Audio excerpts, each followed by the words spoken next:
시청자 여러분 안녕하십니까? KBC 신년 특별 대담의 진행자 배종호입니다.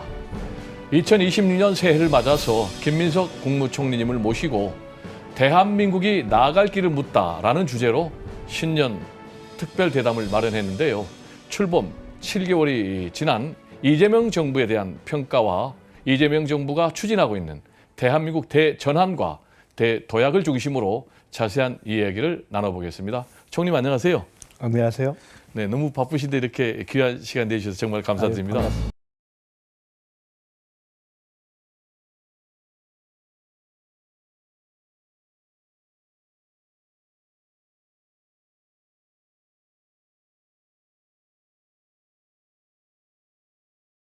정신없이 바쁘시죠? 정신 많이 있습니다. 그렇군요.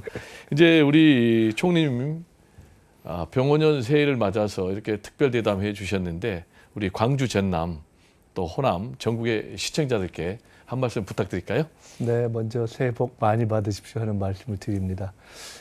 새해 복 많이 받으십시오 하는 말씀을 돌이켜보니까 1년 전에는 참 편한 마음으로 드리기가 어려웠던 것 같네요. 근데 그 1년을 국민 여러분들, 또 특별히 우리 광주, 전남의, 우리 호남의 시도민 여러분들께서 도와주셔서 한 해를 잘 넘길 수 있었던 것 같습니다. 올해는 정말로 나라도 그렇고 온 국민도 그렇고 또 우리 광주, 전남도 다 큰 복을 받았으면 좋겠습니다. 네, 큰 복을 받았으면 좋겠다. 네, 덕담 그대로 될 것으로 믿고요. 보니까 우리 총리님 서울 분인 줄 알았는데 뿌리가 호남이더라고요. 네, 저희 외증조부께서 네. 전남 진도에 있는 그 고성초등학교로는 초등학교를 이렇게 뜻있는 분들하고 함께 지으셨습니다. 네. 아마 이제 그거 말씀하시는 것 같은데요. 그래서 그런 뿌리가 있어서 얼마 전에도 그 학교에 찾아가고 했습니다. 저희 어머님께서 이제 조금 더 건강이 좋으실 때 가끔 찾아가시곤 했었는데 최근에는 조금 이제 몸이 불편하셔서 저한테 새해를 앞두고 한번 가보라 해서 우리 박지원 의원님의 선친께서 그 초등학교 1회 졸업생이시고 그렇군요. 본인께서는 23회 졸업생이시라고 하셔서 각별하게 또 애정을 갖고 계셔서 같이 지난번에 갔을 때 그 학교를 찾아가기도 했고 그랬습니다. 그렇군요. 그리고 이제 우리 총리님 얘기하면서 빼놓을 수 없는 분이 어머니 같아요. 어머니는 이제 우리 총리님께서 민주화 운동 하시다가 구속됐을 때 보니까 구속자 가족 협의회를 만드셨고 또 민주화 실천 가족 운동 협의회 의장을 맡아가지고 민주화 운동에 앞장서셨죠? 네, 얼마 전에 민가협 공연이 있었는데요. 네. 그날 사실 어머니를 모시고 가고 싶었는데 민가협, 그러니까 민주화 운동 실천 가족 협의회 초대 회장을 하셨습니다. 네. 제가 구속이 됐던 85년도에 그때 이제 학생들이 대량 구속이 되면서 처음 그 구속자 가족 모임이 만들어졌었습니다. 네. 유시민 우리 그 작가 선생님의 그 누님이신 유시춘, 네. 그 다음에 우리 고 김근태 의장님의 사모님이신 인재근 여사 이런 분들하고 함께 그때만 해도 정말 이렇게 전국을 누비면서 학생들 뒷바라지도 하고 그러셨습니다. 네. 군사 독재 정권의 엄혹한 시절에 민주화 운동을 하신 어머니, 자랑스러운 어머니. 네, 지금도 제가 아주 늘 보면서 이렇게 가끔씩 꺼내보면서 아유 참 이럴 때가 있으셨지 하고 생각하는 그 장면 하나가 저희 어머니가 그때 전경들이 그 길을 가로막고 있을 때 장미꽃을 이렇게 전달하는 그런 장면이 있었습니다. 그러다 어머니가 이제 어느새 90이 넘으셨습니다. 네. 네, 우리 이제 총리님께서는 윤석열 비상계엄 가장 먼저 경고를 하셨잖아요. 그리고 또 1년을 맞아서 오부요인 초청 모두 발언해서 내란을 막은 것도 또 제거 대상이었던 저희가 몸성이 이 자리에 있게 된 것도 다 국민 여러분의 덕이다. 이렇게 말씀을 하셨어요. 이제 윤석열 대통령이 또 탄핵이 됐고 이재명 대통령이 당선이 됐는데 좀 소회가 남다르실 것 같아요? 네, 돌이켜보면은 사실은 계엄을 처음에 경고할 때만 해도 좋게 말하면 의아하게 생각하고 나쁘게 말하면 아유 저 맛이 같구나 이런 얘기를 들을 정도로 사람들이 갸우뚱하고 했었죠. 그리고 그때 국정감사 때 그 김영현 국방부 장관 또 여인형 사령관 이런 분들한테 계엄의 준비에 대해서 저희가 케어 물을 때 정말 살벌한 공방이 오가기도 했었습니다. 네. 그때 만약에 잘못됐다면 살아 있었을까? 뭐 이런 생각을 하곤 합니다. 그래서 네. 기적같이 생각하고 그 시간을 넘겨낼 수 있었던 것은 정말 국민들의 힘이다 이렇게 생각합니다. 네. 그런데 이제 우리 국민들은 내란 재판이 너무나 더디게 진행이 되니까 걱정이 굉장히 많은데요. 이 내란 재판 앞으로 어떻게 될까요? 이제 뭐 마지막 단계에 이르렀기 때문에 그 정의에 따라서 또 역사의 눈에 따라서 저는 정리가 되기를 기대하고 있습니다. 사실은 내란의 극복, 내란의 심판, 내란의 정리라는 게 보다 더 명료하게 그리고 보다 더 신속하게 진행됐어야 된다고 생각합니다. 그에 대한 아쉬움이 있죠. 국민들께서도 그에 대해서 굉장히 걱정을 가지고 답답함을 가지고 지켜보고 계실 텐데요.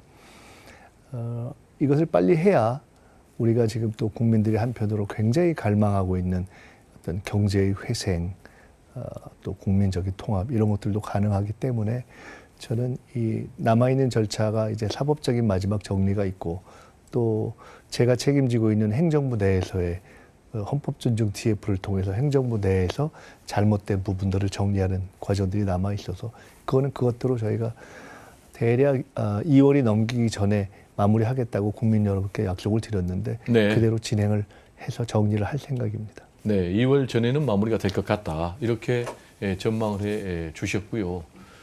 그런데 이제 국민들은 이 내란 세력 청산이 제대로 되는지 같은 맥락에서 좀 염려가 많고 관련해서 우리 이 총리님께서는 입법, 사법, 행정 모든 분야에서 내란의 뿌리를 뽑고 나라를 정상화하는 것 이것은 이제 헌법기관들의 역사적 소명이다 이렇게 강조를 하셨잖아요. 그리고 또 이 행정부 내에서 헌법 정신에 따라서 내란을 정리하는 일 책임지고 마무리하겠다 이런 입장을 밝혔는데 궁금한 것은 행정부 내에 내란 정리하는 것이 실제로 좀 얼마나 있는지 그리고 중요한 것이 좀 궁금합니다. 이제 행정부 내에서의 일이라면은 사실은 이제 내란에 혹시 사전 모의에 관여한 공직자들이 있는가 네. 또는 그 진행 과정에서 거기에 추가적으로 뭔가 내란 행위가 지속되도록 역할하는 것이 있는가 이런 것들을 정리하는 것입니다. 네. 사실은 주로 국방부라든가 네. 이런 부분에 아무래도 이제 초점이 가 있는 것이고요.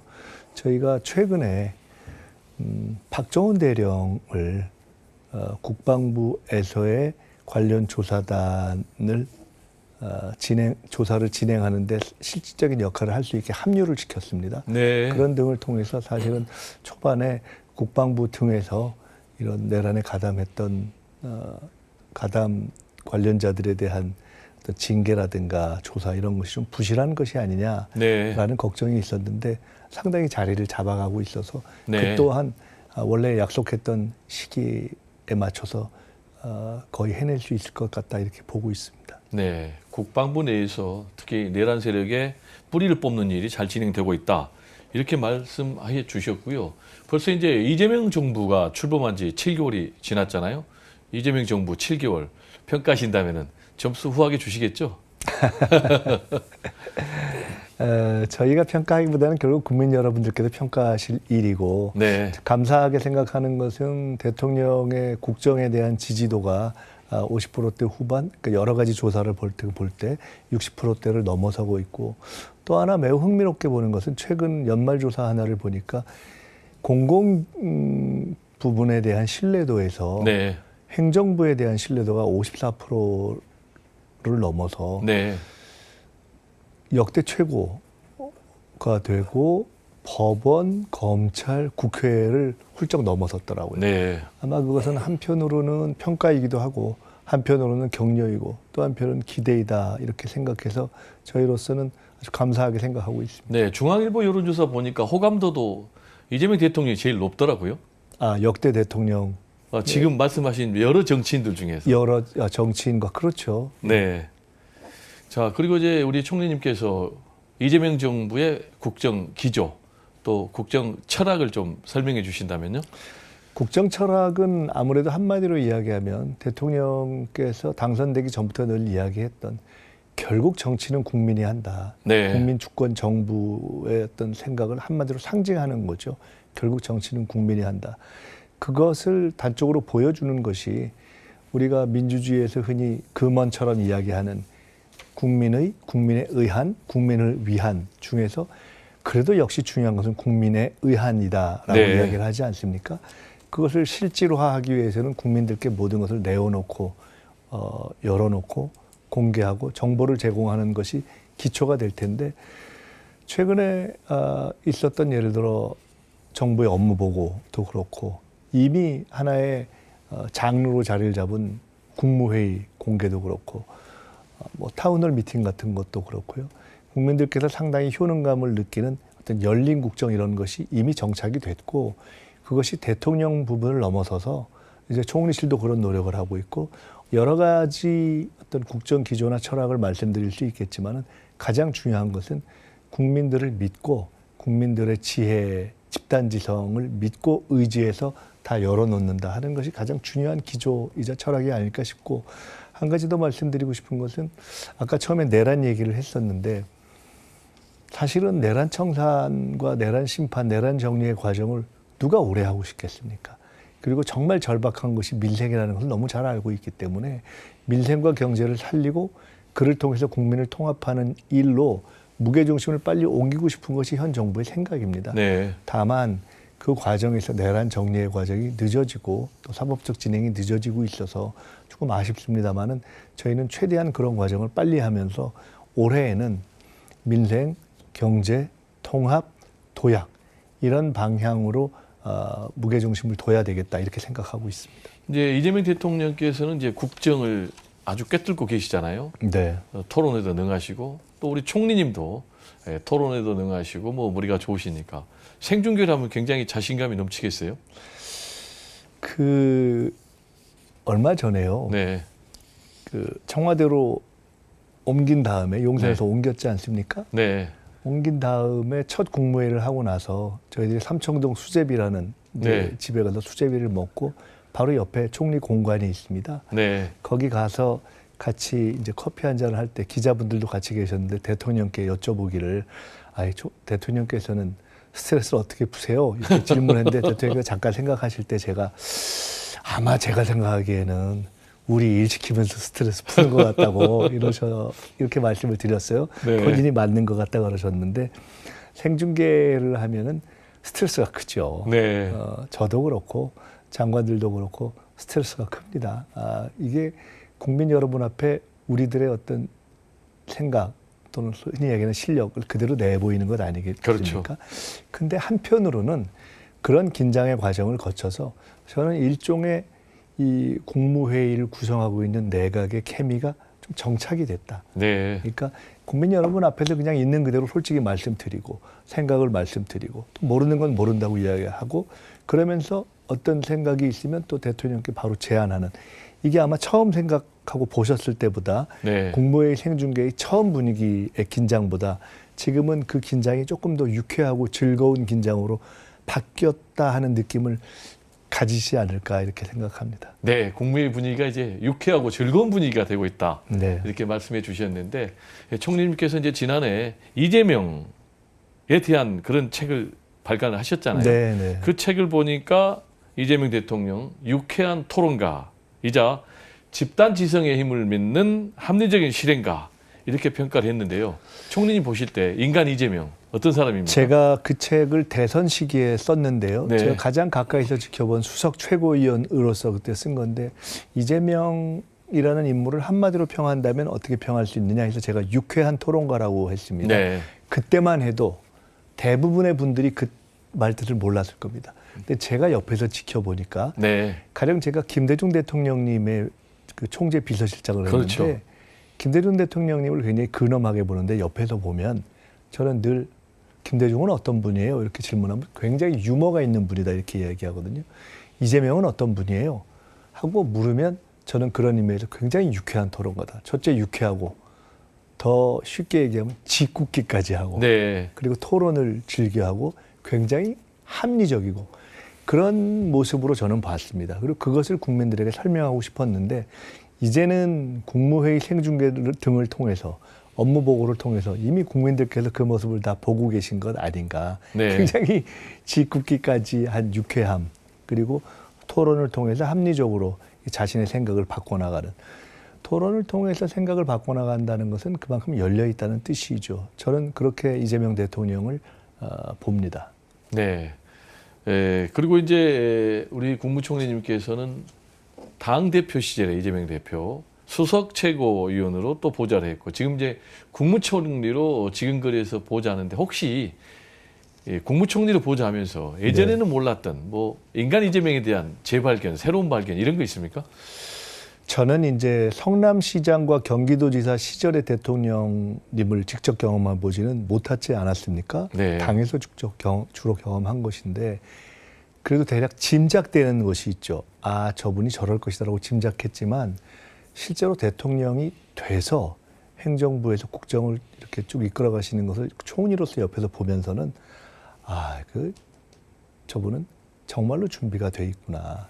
그리고 정말 대통령에 최적화돼 있구나. 네. 그러니까 디테일을 많이 알고 네. 그리고 성남시장과 이 도지사 시절을 거치면서 공무원 조직을 어떻게 활성화시키는 거가에 대한 노하우가 확실한 것 같습니다. 네. 본인이 이런 말씀을 자주 하시는데 결국은 대한민국을 움직이는 것은 공직자들이다. 가장 중요하다라고 말씀을 하시거든요.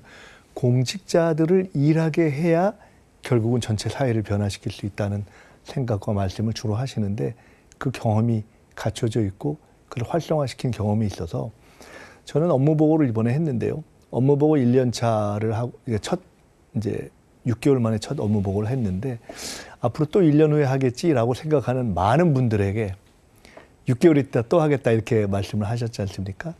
저는 이번 첫 업무 보고보다도 2년 차, 3년 차, 4년 차의 업무 보고가 더 기대됩니다. 훨씬 더 압박돼서 점검하는 식의 업무 보고가 진행될 것이고 국정 운영이 진행될 것이고 그건 달리 이야기하면 국민들께서 잘 도와주시면 저희들이 이렇게 4년, 5년을 갔을 때 대한민국의 행정이, 국정 운영이 굉장히 달라져 있는 그러니까 성장한 모습으로 갈 것이다 이런 기대를 하고 있습니다. 네, 이제 우리가 흔히들 뭐 공무원 사회를 얘기할 때 복지부동이다라고 표현을 하는데요. 총리님 또 국무총리로서 보시기에 어떻습니까? 이재명 정부의 공직자 팍팍 돌아갑니까? 복지부동하기가 쉽지 않을 겁니다. 네. 근데 결국은 가장 중요한 것은 마음이 나서 일하는 것 아니겠습니까? 근데 우선 저뿐만 아니라 저를 포함한 장관들이 다 정말 열심히 하고 있고요. 그리고 이번 업무 보고 등등을 통해서 훨씬 더 많은 긴장감이 공직사회에 생겼고 그리고 그것이 단지 어떤 압박하는 긴장으로서가 아니라 저희들이 잘하는 분들에 대해서 충분히 칭찬하고 포상해야 된다고 생각하고 있습니다. 이렇게 한편으로는 기를 올리고 또 한편으로는 긴장감을 갖게 하는 이 두 가지 노력을 통해서 저는 공직사회가 살아 움직여 나가기 시작하고 있다 이렇게 네, 생각합니다. 긴장감과 동시에 뭐 칭찬, 포상 주면 팡팡 잘 돌아갈 것 같고요.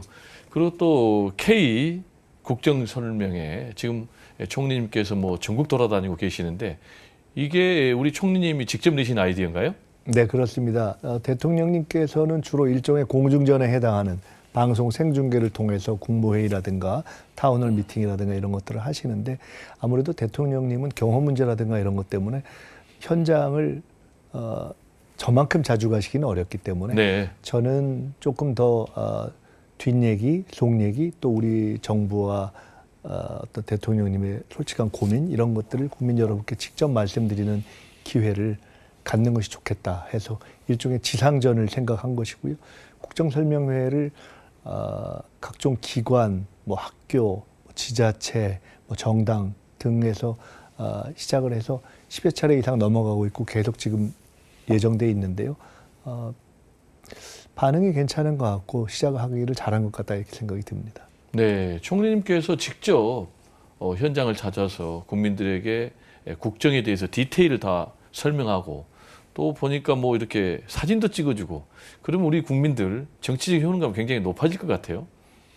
저뿐만 아니라 장관님들께도 그런 것들을 하시라고 말씀을 드리고 있고 제가 네. 국무회의에서도 말씀드리고 따로도 말씀을 드리고 있는데 장관님들이 현장에 많이 가셨으면 좋겠다는 이야기를 네. 드립니다. 대통령도 그 말씀을 강조하시고 제가 장관님들께도 말씀을 많이 드리고 있고 가령 우리가 또 청년 문제 이슈가 있다 이렇게 하면은 청년들과 각 부처 장관님들이 더 많이 만나셨으면 좋겠다. 가령 네. 금융위원장이 소관 업무 중에 청년들, 학생들과 관련된 금리 이런 문제가 있는데 대출금리 실제로 그런 것 정책을 만들 때 대학생들 또는 청년들을 산업체에 이제 취업한 그런 젊은 직장인들을 근로자들을 만나서 그 문제를 대화한 적이 있는가? 제가 문제 제기도 해보고요. 이제는 그렇게 해야 된다고 봅니다. 저희가 최대한도로 총리뿐만 아니라 장관 또 각 기관의 장들도 현장을 많이 가도록 그렇게 방향을 잡고 제가 좀 체근하고 있습니다. 네, 굉장히 좋은 아이디어 같아요. 장관도 직접 현장에서 대중을 접촉하면은 국정 이해도가 더 높아지고 신뢰도가 높아질 텐데 장관님 중에 총리님처럼 그렇게 하신 분 계신가요? 다 나름대로 노력을 하고 계시고요. 네. 우선 달라진 것 하나가 현장에도 많이들 가시지만은 SNS 활용도가 좀 높아지는 것 같습니다. 네.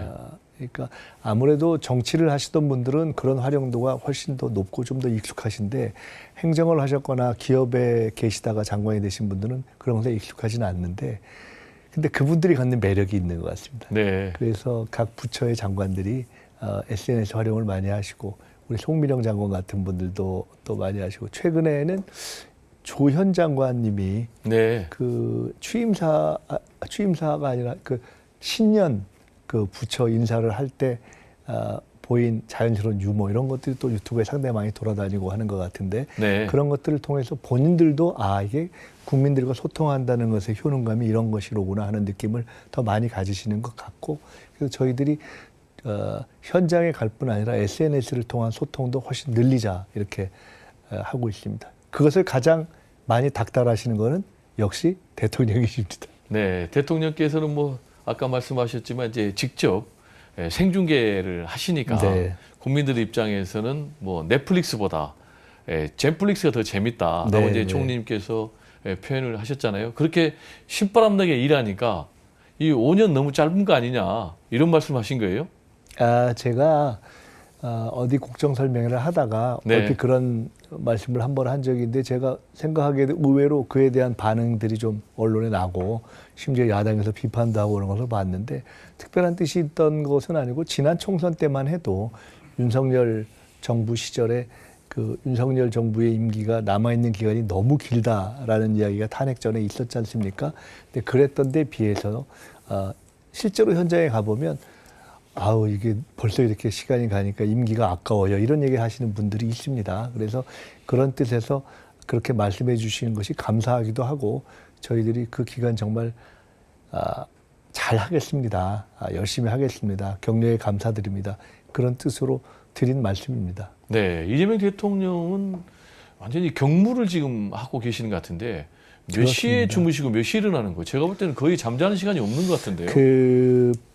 얼마 전에 그 김혜경 여사님께서 그 국무위원들, 배우자들 모임을 한번 가지셨다는 말씀을 제가 간접적으로 들었습니다. 근데 네. 그때 말씀 들어보니까 지금도 거의 밤 1시, 2시까지 다 이렇게 언론에 나온 기사 이런 것들 보시고 또 SNS 상에서의 어떤 국민들의 여론 이런 걸 보시고 하신다고 말씀을 들었습니다.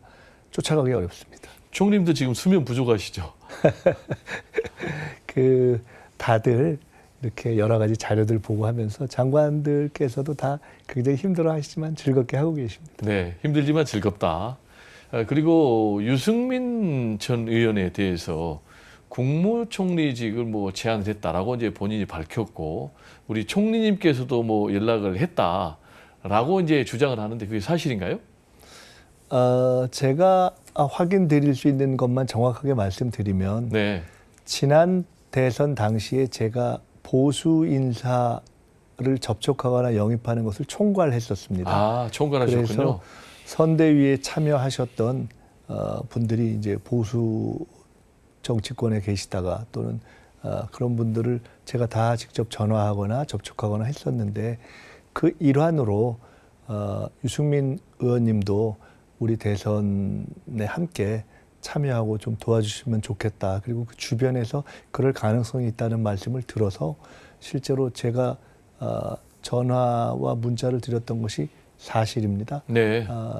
그리고 그때 연락이 안 됐다는 것을 보고 드린 바 있고 대통령께서 그 뒤에 아마 그 직후에 또 문자도 한번 드렸다는 것까지도 제가 알고 있습니다. 근데 그때 적어도 제가 아는 한 그런 취지에서 말씀을 드렸고 전화 또는 그 대통령께서 직접 뭐 총리직을 제안했거나 한 바는 저는 없습니다. 그리고 그 부분에 대해서는 이미 청와대에서 그러니까 대통령실에서 그런 바는 없다 이렇게 공식적으로 말씀을 하신 것으로 알고 있습니다. 네, 지금 이재명 대통령께서는 그렇지만 실제로 유승민 의원님께 대해서 저희들이 뭔가 크게 이 계엄 내란 이후의 상황에서 국정을 정상화하는데 역량이 있으시니까 함께 참여하셨으면 좋겠다 하는 그런 마음을 갖고 연락을 드렸던 것은 사실입니다. 네, 이재명 대통령께서는 이제 모두의 대통령이 되겠다라고 강조를 하고 계시잖아요.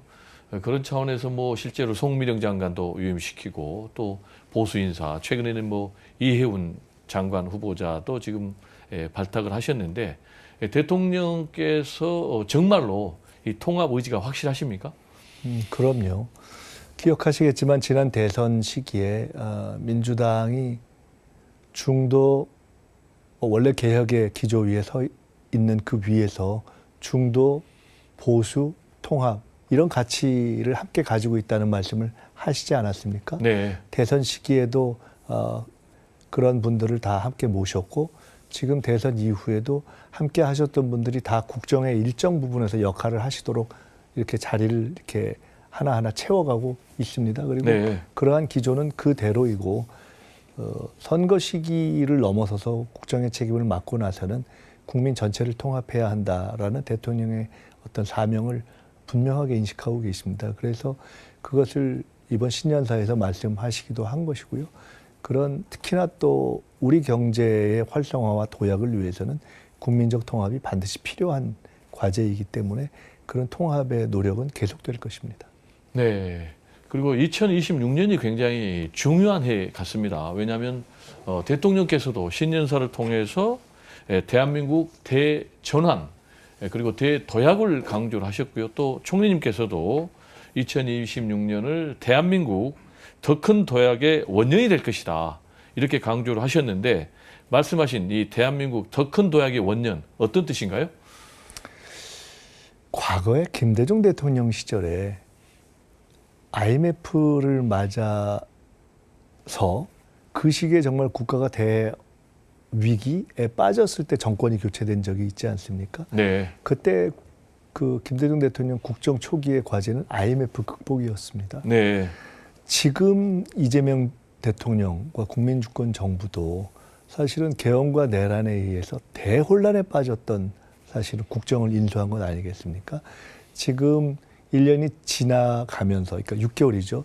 지나가면서 이만큼 회복되어서 망정이지. 사실 이 정도로 국제사회에서 비교적 안정적인 어떤 외교적 회복을 이룩하고 또 가령 뭐 코스피라든가 또는 소비심리라든가 또는 성장률 전망이라든가 이런 것들이 이렇게 회복이 이렇게 6개월 만에 되리라고 됐으니까 그렇지 기대하기 쉽지 않았지 않습니까? 네. 근데 지금까지 6개월은 모든 것이 정상으로의 회복 과정이었습니다. 그 회복이 이제는 어느 정도 됐다고 보기 때문에 지금은 전 세계적으로 이 소위 AX, AI 대전환의 격변에 접어들고 있는 것 아니겠습니까? 지금은 이제 이 회복을 바탕으로 해서 대도약을 위한 준비를 해야 한다라는 그러한 생각을 하고 있는 것입니다. 네, 방금 이제 외교 문제를 말씀하셨는데 이번에 대통령께서 국빈 방문을 했지 않습니까? 중국을. 그래서 이제 이 샤오미 폰으로 네. 같이 이제 부부간에 한중 정상 부부간에 이렇게 사진을 찍는 그 모습이 굉장히 보기 좋았거든요. 총리도 좀 마음이 흐뭇하지 않으셨어요? 그 혹시 확인하셨는지 모르겠는데 그게 그 장면이 국제적으로 세계적으로 몇 뷰나 나왔는지 혹시 들으셨습니까? 그건 모르겠는데요. 제가 어제 들은 바로는 어제까지인가 6억 뷰라고 들었습니다. 아, 6억 뷰가. 어마어마한 네, 거죠. 어마어마하네요. 근데 언제 한번 얼마 전에 그 중국 가시기 전에 차를 마시면서 저희들이 이렇게 환담을 할 때 그런 외교를 준비할 때 얼마나 힘든가 하는 그런 토로를 한번 들은 적이 있었습니다. 정말 잠 못 자고 고민한다. 네. 디테일에 대해서 상대의 마음을 정말 기쁘게 하기 위해서 얼마나 노력하는가 하는 정말 잠 못 자고 준비한다는 말씀을 들었습니다. 그 트럼프 대통령에게 금관을 선물했던 그 금관 외교라든가 이번에 시진핑 주석에 대한 어떤 샤오미 이런 외교 이런 것들은 사실 아마 세계 외교사에도 기록이 될 만한 그렇게 남을 만한 그러한 것 아니었는가 싶습니다. 사실은 그것이 다 결국은 국익을 실현하기 위한 그런 노력과 치열한 고민, 불면의 이 밤을 거친 아이디어의 결과 아닌가 싶습니다. 당연히 그런 걸 보면 흐뭇하죠. 네. 방금 전에 이제 말씀하신 대도약과 관련해서 우리 총리님께서는 이제 산업 구조를 혁신해야 된다. 네. 그리고 또 내실을 다져야 된다. 이 두 가지를 강조를 하셨는데 어떻게 산업 구조를 혁신하고 또 내실을 다질 수 있을까요? 뭐 한마디로 말씀드리면은 이제 소위 이야기하는 AX, GX라고 얘기하는 이 AI 대전환 그리고 어떤 녹색 대전환이겠죠. 이제는 전 세계가 정말 사느냐 죽느냐 하는 AI의 대화두를 놓고 산업을 개편하고 있기 때문에 저희가 지금 올 예산에서 반영된 기조 이런 것들을 봐도 전체적으로 지금 우리가 앞으로 지향하는 AI 3강으로 가기 위해서 필요한 모든 투자를 집중하고 있는 것이죠. 어떤 그러한 방향으로의 어떤 산업 구조의 전환을 뜻하고 있는 것이다. 이렇게 이해하시면 될 것 같습니다. 네, AI 3대 강국 코리아와 관련해서 150조를 지금 조성을 해서 투자한다는 건 아니겠습니까? 150조 마련은 잘 되고 있습니까? 국민성장펀드의 조성을 이제 하고 있고요. 네. 거기에서 이제 AI를 포함해서 사실은 과거에는 포함되지 않았던 가령 문화 부분에 대한 투자까지도 할 수 있는 그러한 어떤 성장펀드 조성을 하고 있습니다. 네, 그리고 산업 육성 발전과 관련해서 총리님께서는 A, B, C, D, E를 얘기를 하고 있잖아요. 좀 설명 좀 해주세요. 무슨 말씀인지. 사실은 지난 대선 기간에 제가 집권플랜본부장으로 대선을 준비할 때 네. A, B, C, D, E라는 우리 어떤 산업의 어떤 비전 이런 것들을 제가 정리를 했었습니다. 네. A, AI, B, 바이오, C, 컨텐츠 앤 컬처, 그러니까 문화죠. D, 디펜스, 그러니까 방산이죠. E, 에너지. 사실은 최근에는 그러니까 F까지 넣어달라 하는 분들이 많습니다. 원래는 뭐죠? F까지 저희가 넣으려고 했는데 네. 이거 다 외우기 어렵지 않을까 해서 사실은 뺐었는데 원래는 F가 있습니다. 푸드 앤 팩토리. 네. 그러니까 실제로 우리가 원래 그 제조 강국이기도 하고 최근에 보면은 K-뷰티와 K-푸드가 굉장히 이렇게 발전하면서 제가 관련 기업들을 만나보면 K-푸드하고 K-뷰티 관련한 기업 그 산업에 계신 분들의 어떤 전투 의지라고 할까? 어떤 파이팅이 정말 좋습니다. 그 AI, 바이오, 컨텐츠 앤 컬처, 디펜스, 에너지 그리고 뭐 푸드까지 이런 부분을 사실은 윤석열 정부가 제일 아쉬운 점의 하나가 산업 전략에 집중을 못한 건데요. 네. 지금은 산업 전략이 중요한 시기이기 때문에 이 부분의 산업 전략을 집중하는 방향으로 하고 있습니다. 네. 이번에 국가 균형 발전 얘기 좀 해볼까요? 네. 지금 이제 이재명 정부는 수도권 중심 성장에서 지방 주도 성장으로 나가겠다. 그 중심에 이제 5국 3특이 있지 않습니까? 그럼 이제 궁금한 게 이 지방 주도 성장 정말 이상은 좋은데 현실화될 수 있을지 또 어떻게 현실하겠다는 것이 좀 궁금합니다. 저희가 정말 이게 큰 문제죠. 이게 사실은 수도권으로 일극화된 것이 지방 소멸이라는 문제를 가져오기도 했고, 청년들의 문제를 가져오기도 했고, 또 사실은 수도권 부동산 문제를 가지고 오기도 했고, 그래서 저희들이 수도권 부동산 문제 등등을 보면서도 이렇게 쭉 연구를 해보면서 이게 정말 국가 균형 발전이라는 것이 실제로 이루어지지 않으면 답이 없구나 하는 그런 생각을 하게 됐습니다. 근데 사실 그걸 해결하기 위한 노력을 많이 해왔지 않습니까? 과거에 행정수도 이전 시도도 있었고 혁신도시, 기업도시 등등이 있었는데 결국 중요한 것은 기업을 포함해서 기업 중심이 기업 등이 지방으로 이제 이전할 수 있도록 그 방향과 인프라를 만드는 것이 가장 중요한 것이고요. 그를 위한 기초로서 저희가 새 정부 들어서 펼치는 정책의 기초 중에 하나는 서울에서부터 멀수록 그리고 지방 소멸도가 높을수록 각종 정책에 가점을 준다라는 그런 지수를 개발해서 실제로 적용을 시작했습니다. 네. 그리고 최근에 가령 대전 충남 통합부터 얘기가 시작해서 광주 전남 통합도 최근에 논의가 되고 있는데 네. 가령 그렇게 해서 어떤 지역의 중심을 새롭게 재건하고 재구성하기 위한 노력이 된다면 그런 부분에 대한 인센티브를 대폭 강화하겠다는 생각을 확실하게 하고 있습니다. 네, 방금 이제 대전 충남의 통합 문제도 말씀하셨고 또 강주 전남 같은 경우도 뭐 전남지사 네. 그리고 또 광주시장도 지금 깃발을 들었는데 이번 뭐 6월 지방선거에서 이 광주 전남 통합 선거가 가능할까요? 사실은 이게 대전 충남 통합 논의가 먼저 시작됐지 않습니까? 근데 그것이 먼저 진도가 나가나 하고 보고 있는 시점에 광주 전남 통합 논의가 나왔고 이제 시장 도지사 두 분이 동의한다, 네. 추진한다 이런 말씀을 하셔서 저희는 원칙적으로는 시도민들이 동의하신다면 가능할 수도 있다 이렇게 보고 있습니다. 네. 그리고 결국 그것을 위해서는 중앙에서의 권한을 더 이양하고 재정적인 자율권도 더 강화하고 이미 지금 새 정부 들어서 지방에서의 재정 자율권을 더 강화하는 방향으로 갔습니다마는 그리고 아시다시피 광주 전남 지역에는 AI와 관련한 각종 국가 컴퓨팅 센터라든가 또는 실증이라든가 이런 등등해서 굉장히 많은 어떤 미래 산업의 중심적 거점이 될 수 있는 어떤 근거들이 많이 지금 초석을 놓기 시작하고 있지 않습니까?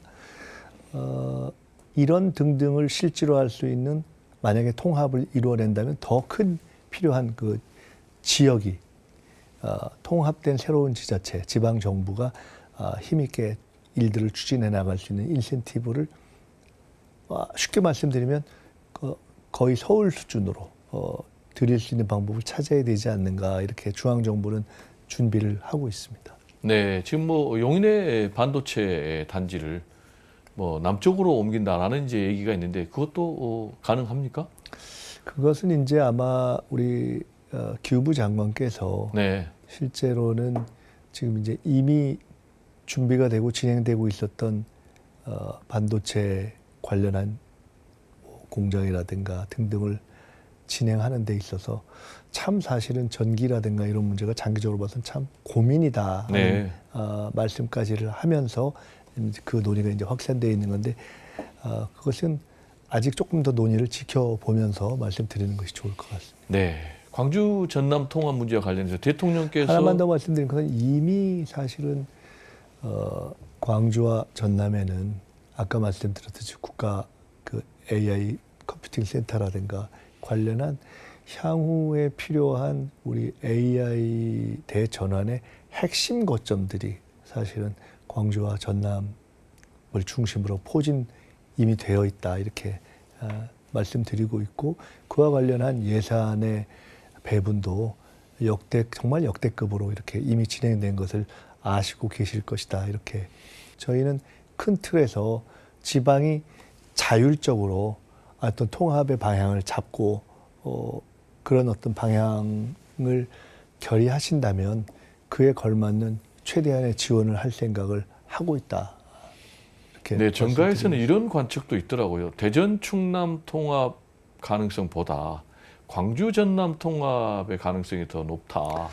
그러니까 의외로 저희도 처음에 대전 충남 논의가 더 먼저 진전돼서 그렇게 되겠구나 생각하고 있었는데 광주 전남 통합 논의가 급부상하면서 경우에 따라서는 그쪽이 더 급진전할 수 있는 것 아닌가 이렇게 저희도 보고 있습니다만은 아까 네. 말씀드렸듯이 이건 기본적으로 지역의 시도민들의 최종적인 여론과 판단 그것이 중요하다 생각합니다. 네, 그리고 12, 29 무안 공항 여객기 참사 일찍이 추모식에 총님이 참석하셨죠? 네, 네. 그때 이제 뭐 유가족들이 눈물로 쓴 그런 편지를 편지함에 담아서 총리님에게 전달 네, 전해 주셨습니다. 있었죠? 굉장히 무겁게 제가 받았습니다. 뭐 어떤 내용들이 담겨 있었습니까? 이제 가장 기본적으로는 이제 시간이 지났지만 아직도 진상 규명이 충분치 않다 이렇게 보시는 것이 대부분입니다. 그리고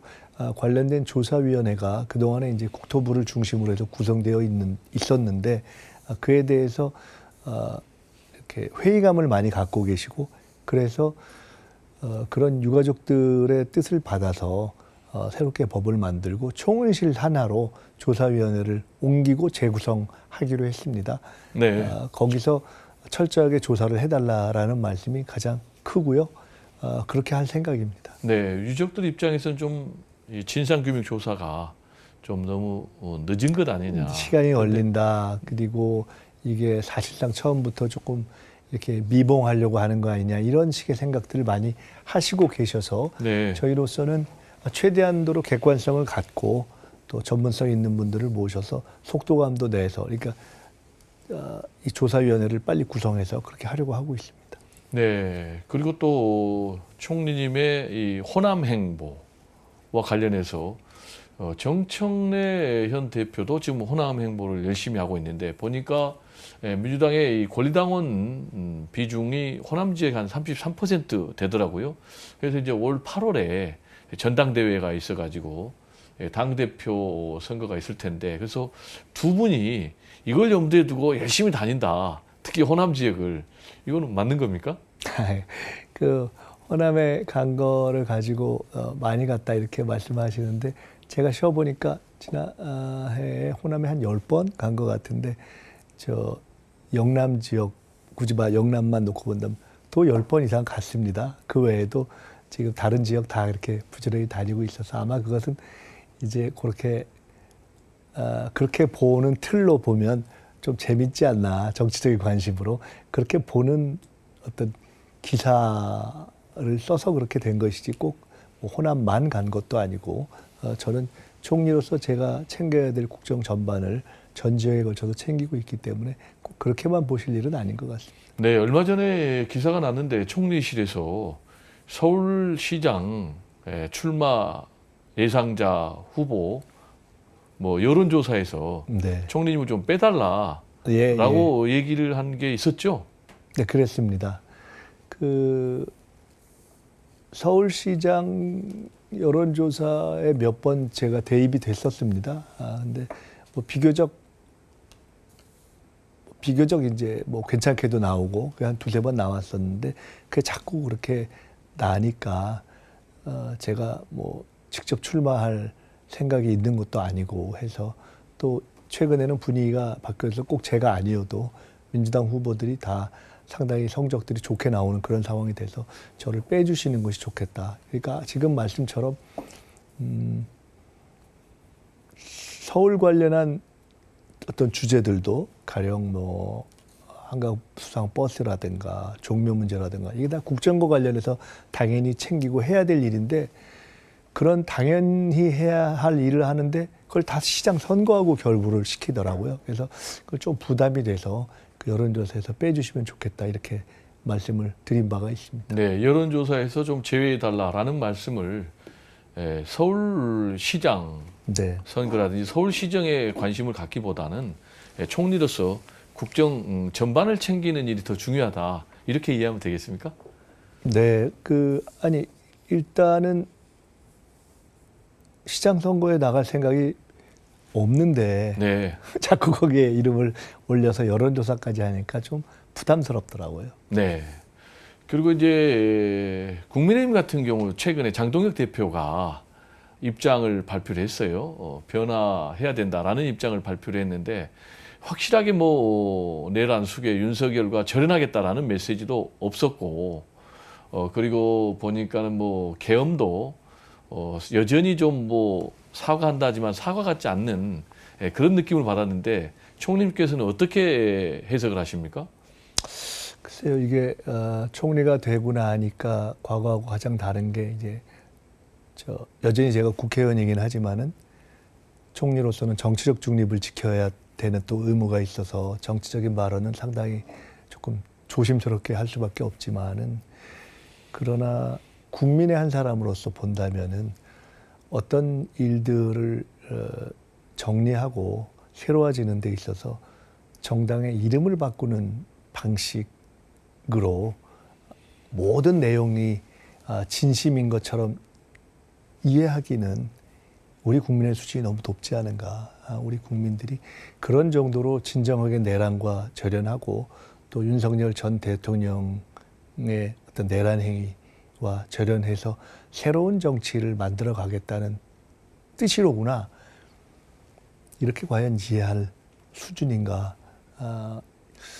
많은 국민들이 그런 점에 대해서 이번 메시지에는 아쉬움을 느끼지 않으시겠나. 저는 그런 느낌을 받고 있습니다. 네, 아무래도 이제 뭐 여당만 있는 게 아니고 야당도 있기 때문에 내란을 속히 종식하고 민생 경제에 집중하려면 국민의힘의 협조도 좀 필요한 상황 아니겠습니까? 그렇습니다. 근데 지금 국민의힘은 뭐 이재명 대통령을 향해서 독재자다라고 지금 공격을 하고 장외투쟁도 뭐 서슴지 않고 있는데 이 자리를 좀 빌어서 국민 통합의 정치를 좀 당부하는 그런 말씀 좀 해주시죠.